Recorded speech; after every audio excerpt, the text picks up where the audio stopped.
की, भारत माता की। नालंदा के ई ज्ञान भूमि के नमन कर रही है। ई बुद्ध मणिराम मखदूम बाबा की पवित्र भूमि है। हम इस धरती पर आकर बड़ा गौरव महसूस कर रही है। मंच पर विराजमान केंद्र में मंत्रिपरिषद के मेरे साथी श्रीमान गिरिराज सिंह जी,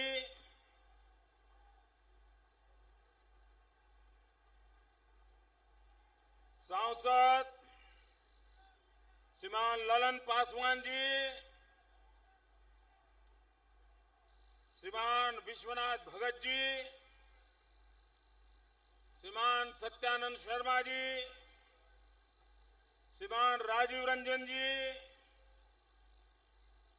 हम पार्टी के श्रीमान विश्वजीत पासवान जी, श्री रविशंकर प्रसाद जी, श्री बीसी विद्यार्थी जी, श्रीमान राजू पासवान जी, श्रीमान छोटेलाल राजवंशी जी, श्री प्रेम रंजन पटेल जी, भूपेंद्र साहनी जी, और इस चुनाव में जो आपके आशीर्वाद से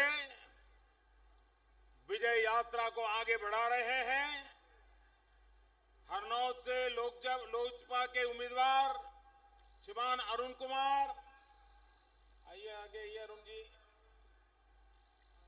हिलसा से लोजपा के उम्मीदवार श्रीमती दीपिका कुमारी, मोकामा से लोजपा के उम्मीदवार श्रीमान कन्हैया कुमार सिंह, नालंदा से भाजपा के उम्मीदवार श्रीमान कौशलेंद्र कुमार, इस्लामपुर से भाजपा उम्मीदवार श्रीमान वीरेंद्र गोप, बख्तियारपुर से भाजपा के उम्मीदवार श्रीमान रणविजय सिंह, राजगीर से भाजपा के उम्मीदवार श्रीमान सत्यदेव नारायण आर्य, बिहार शरीफ से भाजपा के उम्मीदवार श्रीमान सुनील कुमार, अस्थावा से लोजपा के उम्मीदवार श्रीमान छोटेलाल यादव। मेरे साथ बोलिए भारत माता की।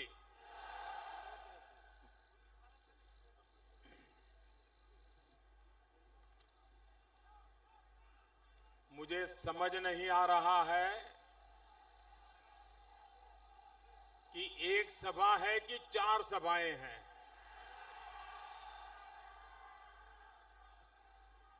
उधर कोई ऐसी भीड़ दिख रही जैसे वहां कोई सभा चल रही है। यहां तो ऐसा जनसैलाब है कि नजर ही नहीं पहुंचती है।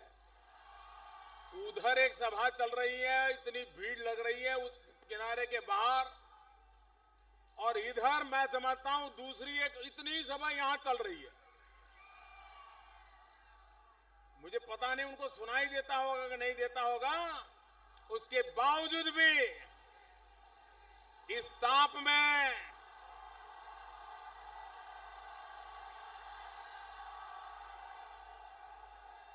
आज नालंदा ने कमाल कर दिया है।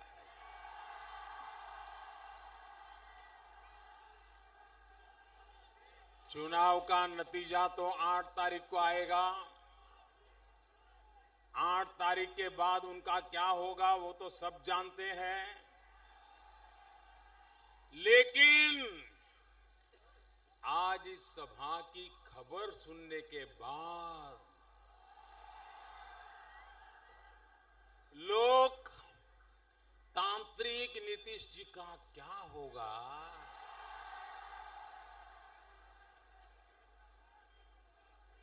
पता नहीं क्या से क्या हो गया।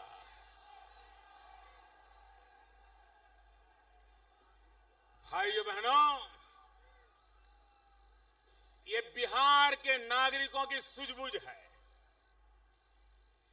बिहार के मतदाताओं का राजनीतिक बड़प्पन है कि वे बड़ी आसानी से दूध का दूध और पानी का पानी कर सकते हैं।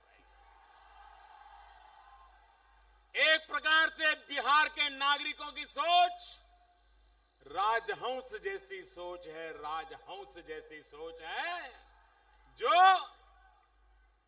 सच्चे मोती को परखने में पावरफुल है।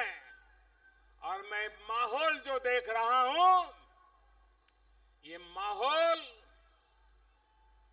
ये सिर्फ चुनाव के विजय का माहौल नहीं है, ये सिर्फ लोकतांत्रिक नीतीश कुमार को पराजित करने का ही माहौल ऐसा नहीं है,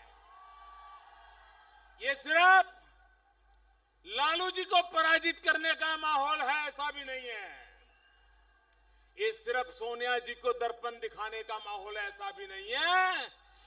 ये माहौल 60 साल तक जिन्होंने बिहार को बर्बाद किया है, ऐसे इन तीनों लोगों को सजा करने का माहौल है, सजा करने।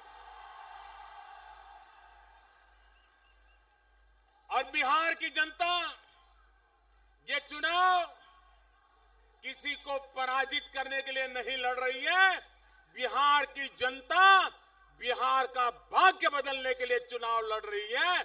और मैं देख रहा हूं बिहार की जनता ने भाग्य बदलने का फैसला कर लिया है। भाइयों बहनों,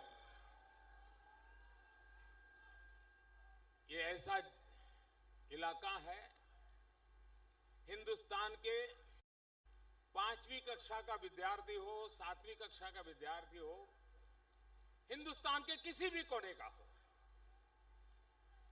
किसी भी भाषा में उसका शिक्षा दीक्षा हुई हो, लेकिन 5वीं 7वीं कक्षा में आते आते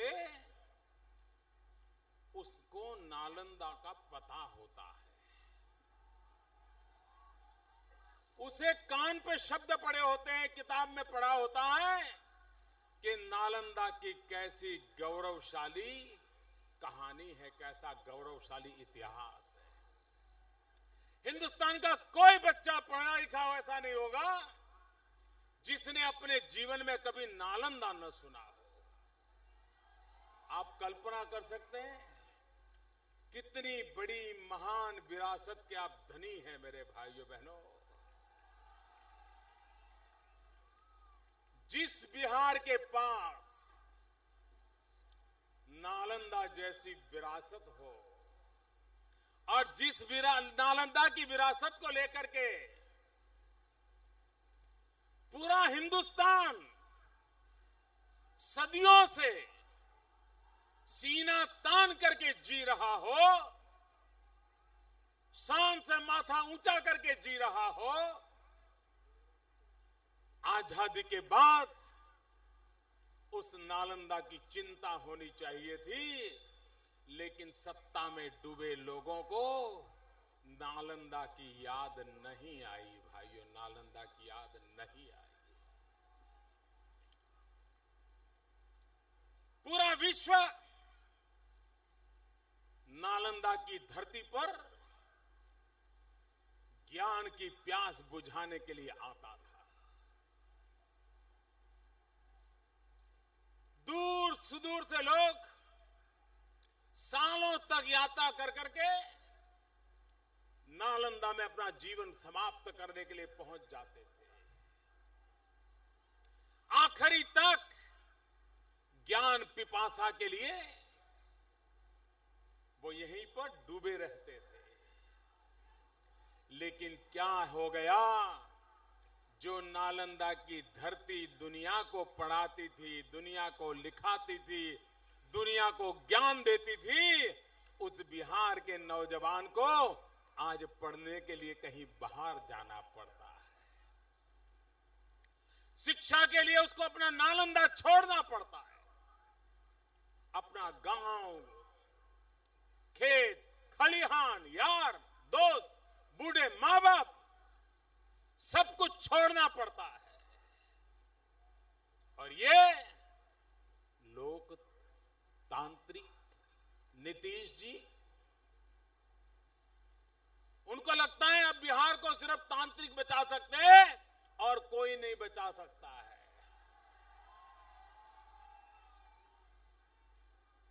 लोकतांत्रिक नीतीश बाबू, बिहार को तांत्रिकों की जरूरत नहीं है। ये लोकतंत्र की ताकत ही बिहार को बचा लेगी। इतनी ताकत इस ताकत में, बिहार के नौजवान में वो ताकत है कि बिहार को बचाने के लिए किसी जंतर मंतर की जरूरत नहीं है। आप मुझे बताइए, बिहार के चुनाव का मुद्दा क्या होना चाहिए था? क्या होना चाहिए भाइयों? क्या होना चाहिए? क्या होना चाहिए? लेकिन उनके भाषण सुनिए, भाषण में क्या बोलते हैं? चुनाव है, 25 साल तक बड़े भाई छोटे भाई ने सरकार चलाई है, राज किया है, और भाषण क्या कर रहे हैं? हम सफेद कबूतर को काटेंगे, हम काले कबूतर को काटेंगे, हम मिर्ची का धुआं करेंगे। क्या चुनाव में ये सब करना है क्या? बेचारे कबूतरों को भी काटोगे क्या? क्या गुस्सा वहां निकालोगे क्या? लोग मुझे पूछते हैं कि मोदी जी, ये चुनाव बिहार का है, पिछले 10 दिन से तो आप नवरात्रि के कारण वहां गए नहीं थे,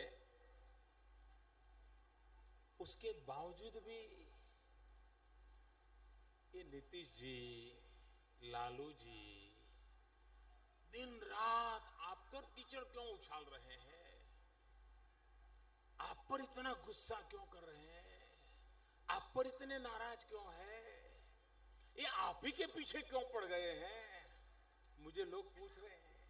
आपको भी आश्चर्य होता है ना कि दिन रात मुझे ही कोसते रहते हैं, लेकिन इसका कारण मालूम है? मैंने कोई उनकी थाली छीन नहीं ली है। भोजन पे बुला करके मैंने कभी उनकी थाली छीन करके अपमानित नहीं किया है, लेकिन वो इस प्रकार से गुस्सा क्यों कर रहे हैं, नाराजी क्यों है? ये नाराजी का कारण है, और बड़ा महत्वपूर्ण कारण है। बिहार के जागरूक नागरिक इस बात को इशारे में समझ जाएंगे। कारण ये है कि पिछले 30 साल से ये अगड़े पिछड़े की राजनीति करते रहे।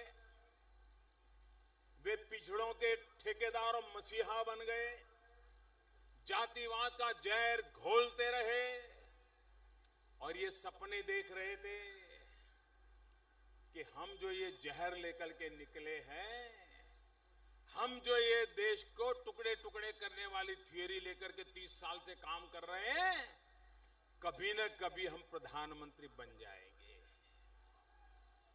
हमारी राजनीति यावत चंद्र दिवाकरो तपती रहेगी।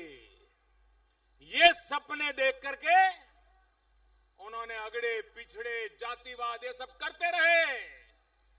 अब उनको परेशानी ये है कि 30-30 साल तक हम ये करते रहे, और अचानक ये अति पिछड़ा ये प्रधानमंत्री कैसे बन गया? एक चाय वाले का बेटा अति पिछड़े परिवार में पैदा हुआ गरीब मां का बेटा प्रधानमंत्री कैसे बन गया? 30-30 साल तक 30-30 साल तक हमने जहर उगेला, लेकिन हमारे काम नहीं आया। और ये मोदी ने कौन सी मरहम पट्टी लगाई कि सबके सब उसके साथ हो गए। ये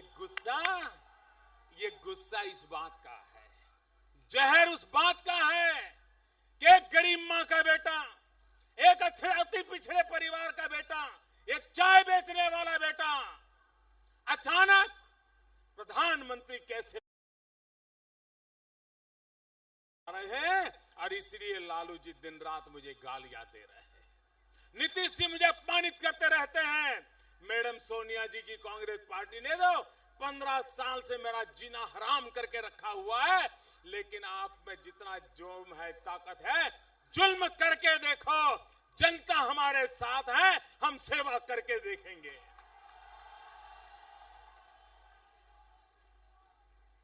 क्या जहर फैला रहे हो? और इसलिए भाइयों बहनों, आज कुछ नहीं मिला, झूठ चलाया जा रहा है। आरक्षण, आरक्षण, आरक्षण। गुजरात में मैं 14 साल मुख्यमंत्री रहा हूं। किसी भी आरक्षण को कोई खरोच तक नहीं आई। मध्य प्रदेश में हम 15 साल से राज कर रहे हैं, कभी भी आरक्षण पर खरोच नहीं आई। हम झारखंड में राज कर रहे हैं, छत्तीसगढ़ में राज कर रहे हैं, राजस्थान में राज कर रहे हैं, महाराष्ट्र में राज कर रहे हैं, गोवा में राज कर रहे हैं, राजस्थान में, हरियाणा में, लेकिन वहां पर कभी इस प्रकार का सोच तक नहीं आई, विचार तक नहीं आया है।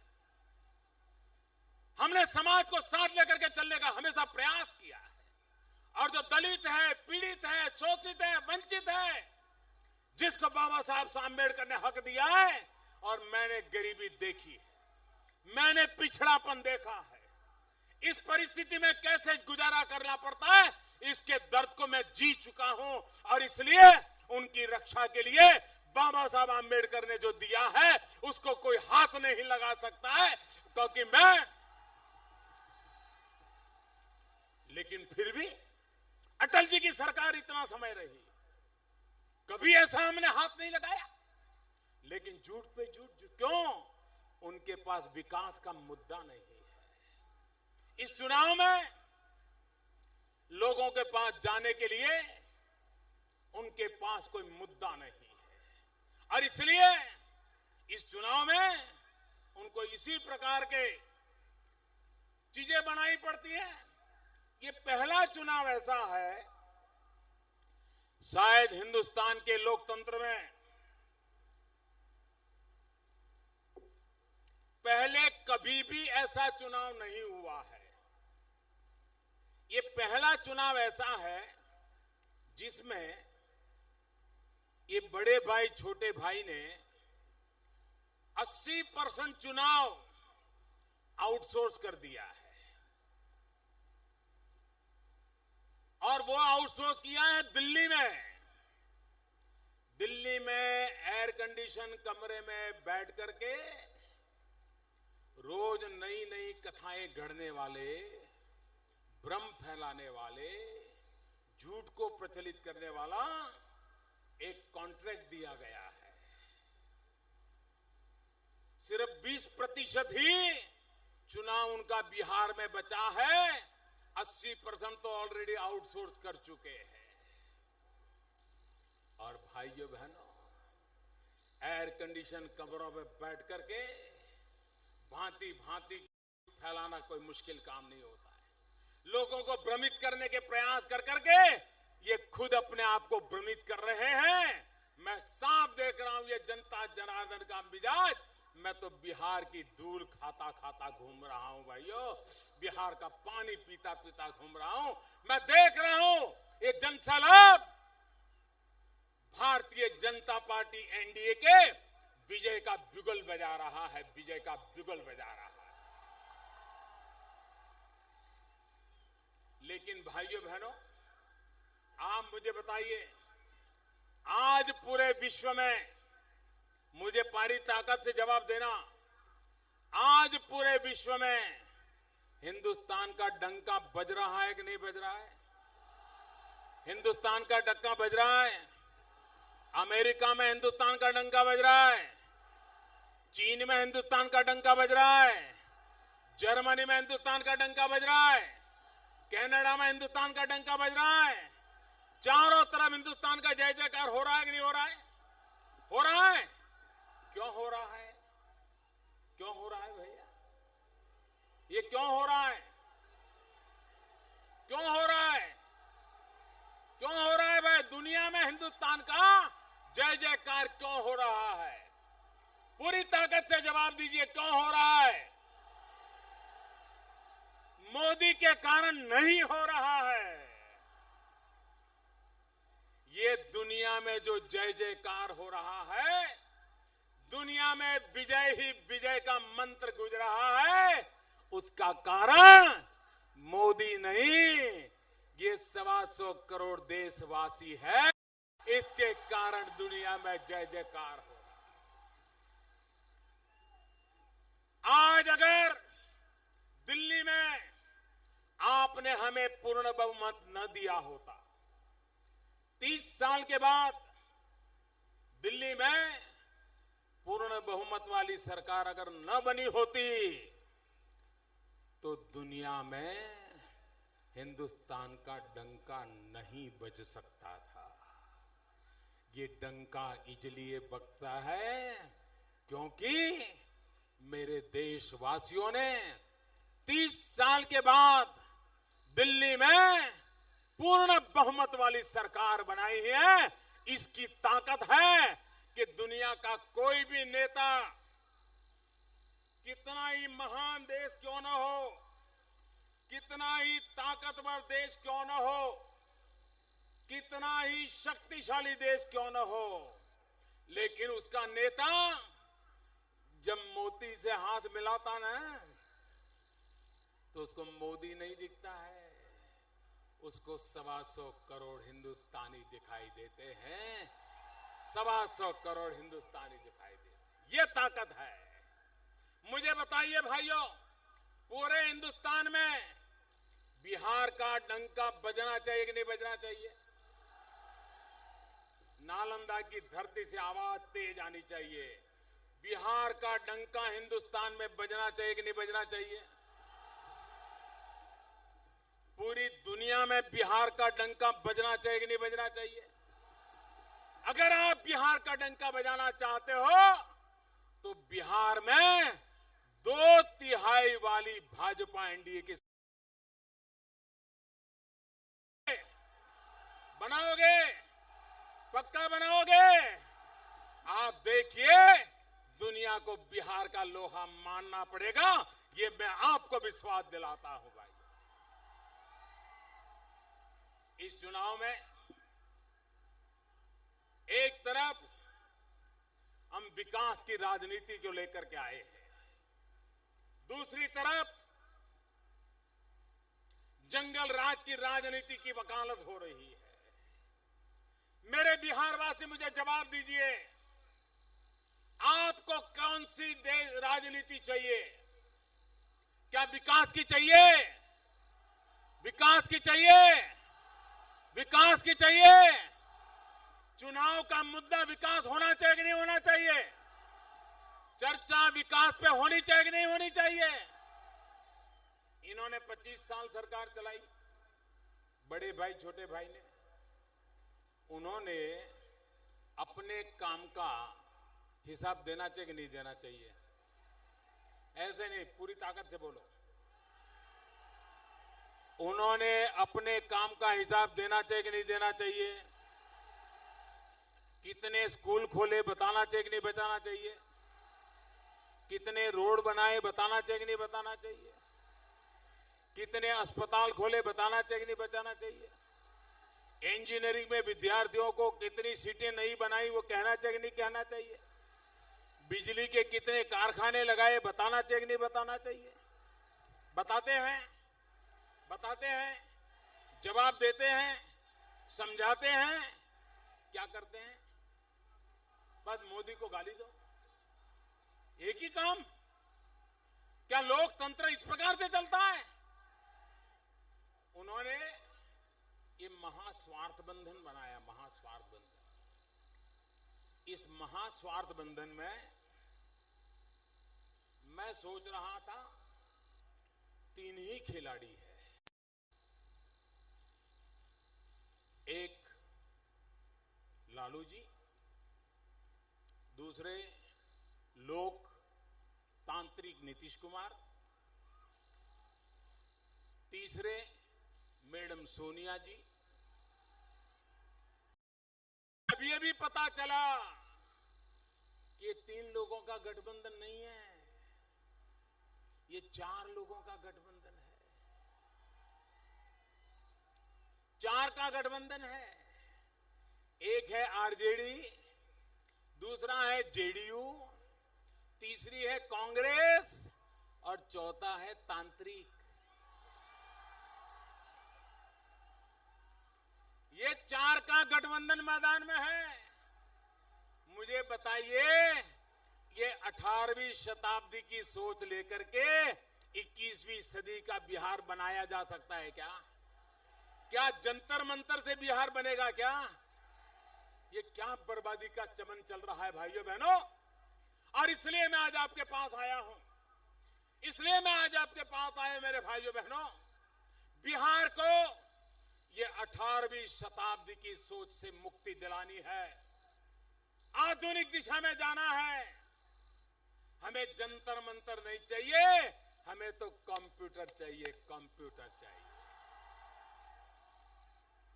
हमारे नौजवानों के हाथ में लैपटॉप होना चाहिए, तावीज होने की जरूरत नहीं है मेरे दोस्त। और इसलिए मैं कहने आया हूं कि भाइयों बहनों, बिहार को हम अगड़ा बिहार बनाना चाहते हैं। ये पिछड़ा बिहार का कलंक हमें मिटाना है। और इसलिए भाइयों बहनों, मैं अगड़े बिहार की लड़ाई के लिए आपके साथ खड़ा हूं।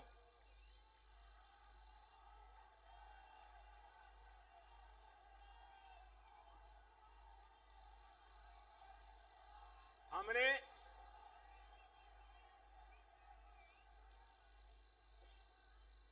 ₹1,25,000 करोड़ रुपया,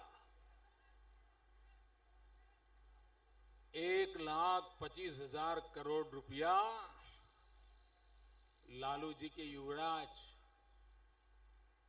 उनको कहा जाए कि जरा कागज पे लिखो ने 1,25,000 करोड़। उनको कितने जीरो होते हैं पता नहीं चलेगा। जिनको 1,25,000 करोड़ कैसे लिखना वो नहीं आता है, वो 1,25,000 करोड़ के पैकेज से क्या बिहार का भला कर पाएंगे क्या? कर पाएंगे क्या?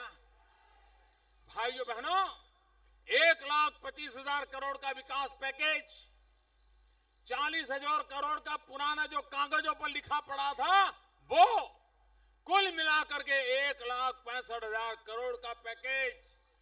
मुझे बताइए, बिहार का भाग्य बदलेगा कि नहीं बदलेगा? बदलेगा कि नहीं बदलेगा? आप मुझे बताइए। जब मैं सुनता हूं हमारे लोग तांत्रिक नीतीश कुमार कहते हैं, हमारे लोग तांत्रिक नीतीश कुमार कहते हैं कि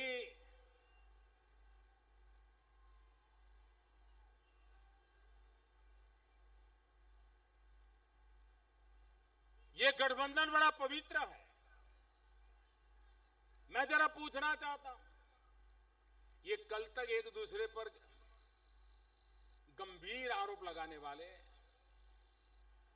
लोग, तांत्रिक नीतीश बाबू, आप मुझे बताइए, क्या आपने लालू जी को चिट्ठी लिखी थी? मेरे भाइयों, नीतीश कुमार ने एक लालू जी को चिट्ठी लिखी थी, वो पढ़ी है आपने? पढ़िए, पढ़िए और पढ़ाइए। अब तक पोलिंग तक ये चिट्ठी घर घर जाके पढ़ाओगे?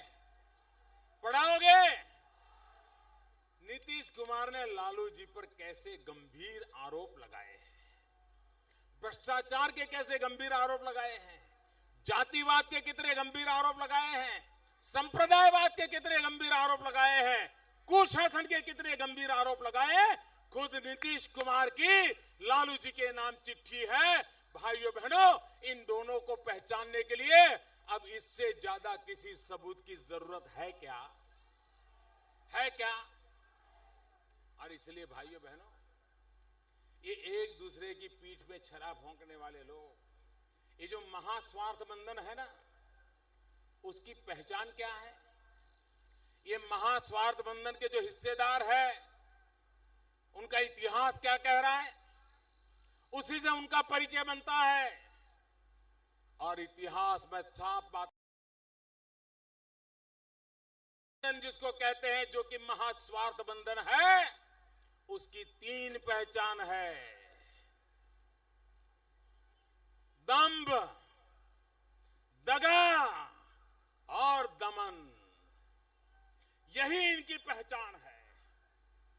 दंभ करना, दगा करना, दमन करना, यही इन लोगों की पहचान है।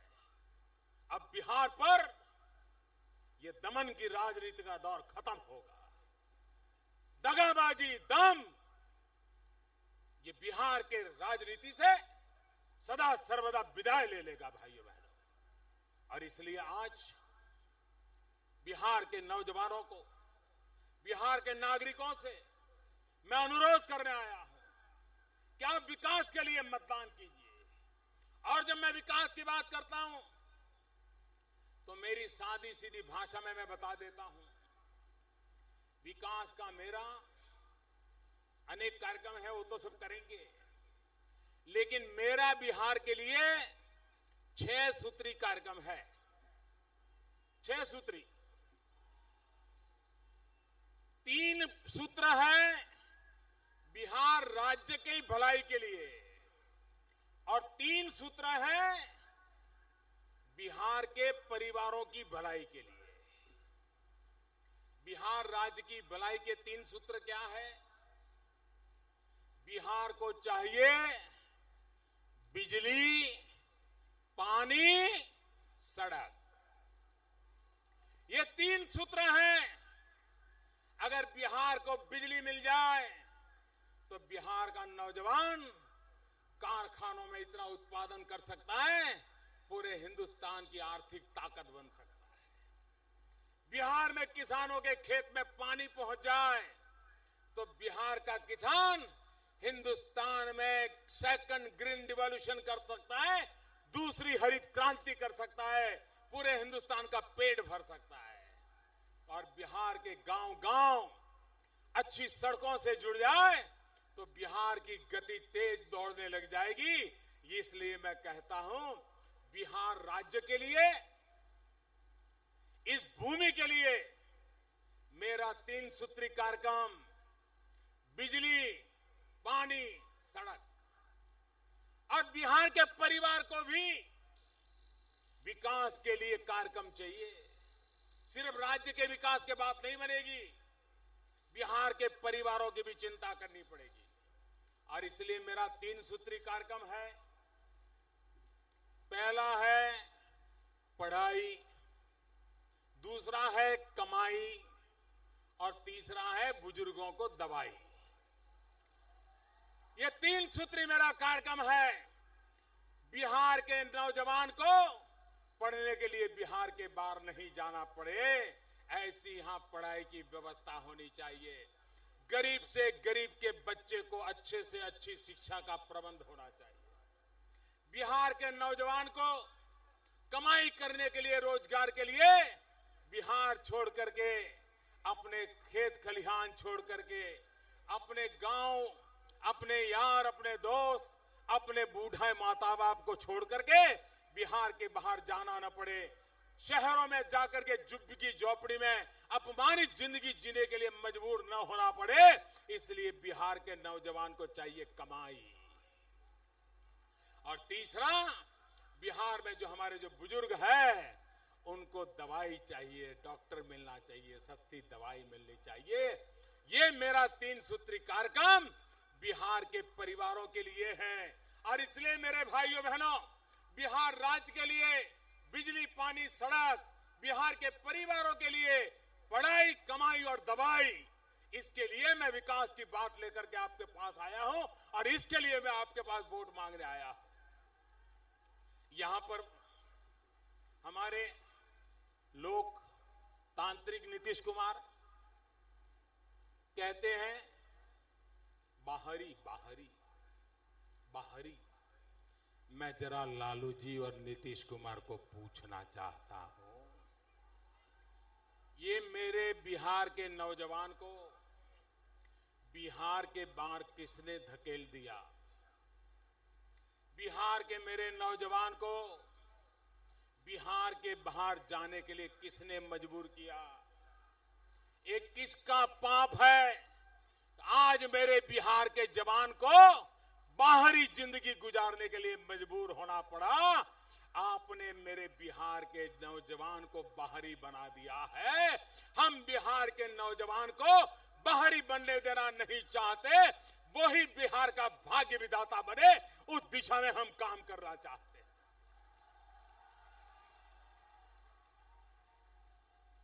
यहां उद्योग धंधे लगने चाहिए, रोजगार लगना चाहिए। और इसलिए मेरे नौजवान साथियों, इस चुनाव में पूरी ताकत से मतदान कीजिए। 25 साल से कुशासकों को भयंकर से भयंकर सजा कीजिए। और देखिए, हिमालय में जब बर्फ गिरता है, हिमालय में बर्फ वर्षा होती है, तो बिहार में ठंड आती है कि नहीं आती है? बताइए ना। बिहार में बर्फ गिरता है तो हिमालय में, बिहार में ठंड आती है कि नहीं आती है? तुरंत आती है ना। जैसा ही वहां बर्फ गिरना शुरू हो जाता है, बिहार में ठंड आना शुरू होता है।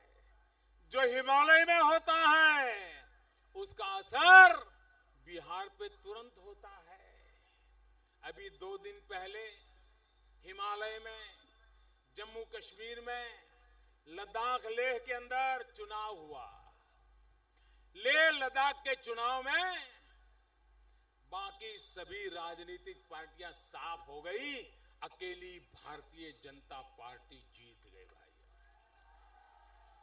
जिस कांग्रेस के पास पहले 22 सीटें थी, वो 5 पर आ गए, 5 पे आ गए, 5 पर। भारतीय जनता पार्टी का विजय बिगुल वहां बच गया। अब मुझे बताइए, वहां बर्फ गिरती हो तो जैसे हवा आती है, ये विजय की हवा भी बिहार में पहुंच गई कि नहीं पहुंच गई? लद्दाख दिवाली मना रहा है। 8 तारीख को दिवाली मनाओगे? 8 तारीख को दिवाली मनाओगे? इस बार बिहार 2-2 दिवाली मनाएगा। मेरी आपको बहुत बहुत शुभकामनाएं हैं। मेरे साथ मुट्ठी बंद करके बोलिए, सभी उम्मीदवार वगैरह आ जाएं। मेरे साथ दोनों मुट्ठी बंद करके बोलिए, भारत माता की आवाज। ये नालंदा की धरती की आवाज है। उनकी नींद हराम होने वाली है। अब वो चैन से बैठ नहीं पाएंगे। आने वाले दिनों में कैसी बौखलाहट होती है, कैसे मुझ पर जुल्म होते हैं। लेकिन लालू जी, नीतीश जी, समझ लीजिए, आप जितना कीचड़ उछालोगे, कमल उतना ही ज्यादा खिलने वाला है। पूरी ताकत से बोलिए, भारत माता की, भारत माता की, भारत माता की। बहुत बहुत धन्यवाद।